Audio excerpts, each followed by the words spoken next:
Okay, so before the Holocaust, it was rich in so many ways, and it's never been talked about properly. There were 700 years, really, of intense Jewish life, build-up of it, changing borders, as we know, right. But an absolute...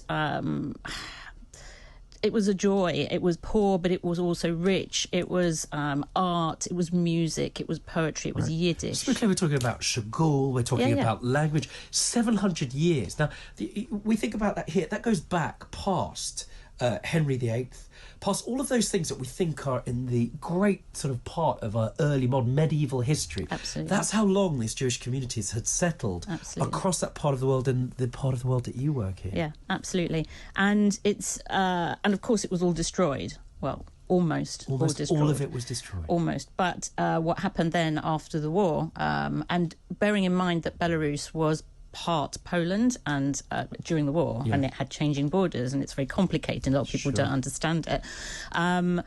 But part of it was already being Sovietized by Stalin, and part of it was Poland. And so there were different types of things happening because of this situation.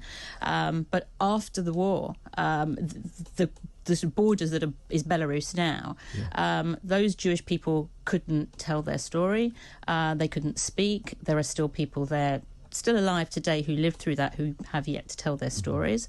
And there's so much that we still don't know, a real richness that we still don't know about. Yeah, except it's one of those things where we so often talk about the catastrophe, but we forget to remember how rich, as I said, the Jewish life was. And part of what you do is celebrating that in terms of remembering not just memorials, but so much of the life that was there before, but also supporting the thin whisper of Jewish life that's still there and trying to rebuild it, right? Yeah, absolutely. So there is a small Jewish community there, but there is a bigger Jewish community that is acknowledged. So during the Soviet period, Jews were they were marginalised. There was the fifth line on the passport, so your national identity was Jew, and so you were a third-class citizen. Nowadays, if you're Jewish or Jewish, mixed marriage, you tend not to put down on a census that you are Jewish. So there's a much bigger Jewish community there than is acknowledged. Right. And a lot of people don't identify because it's hard to come back to that.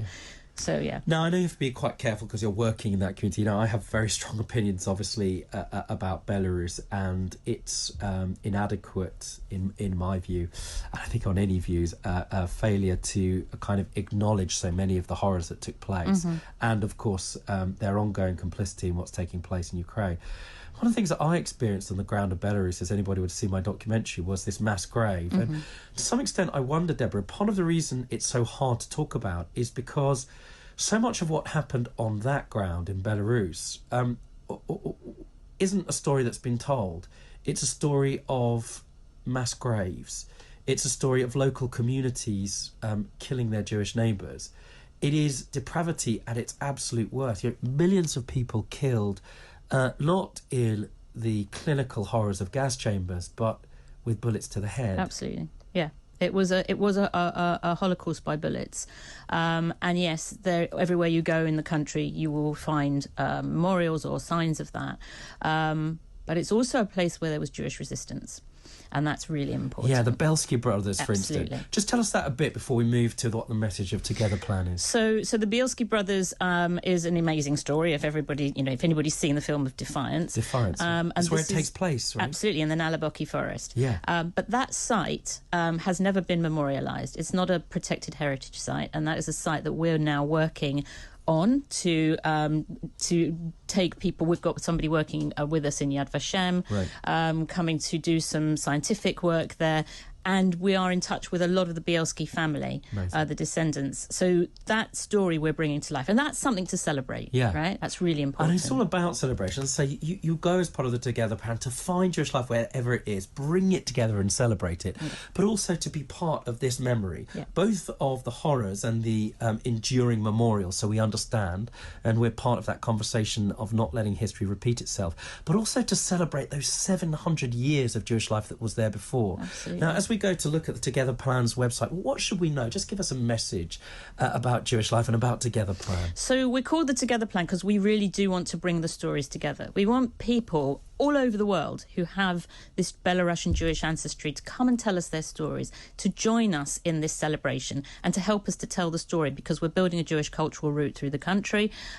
It's a really important citizens project, and it's about civil society, and it's really important. And it's an interesting thing, the number of letters I've had from people who have done, for example, their genetic testing, who find that they have a connection to Belarus and want to find out more. Now, obviously, it may be difficult at the moment, but as you see what you're speaking, I assume you're shaking your head. The reality is Together Plan is one of the places, if not the first hub, where you're able to point them in the right direction. Well, we run an archive search service, so people come to us, then we can help them to find their records, their family's records in the archives, and we do it very successfully.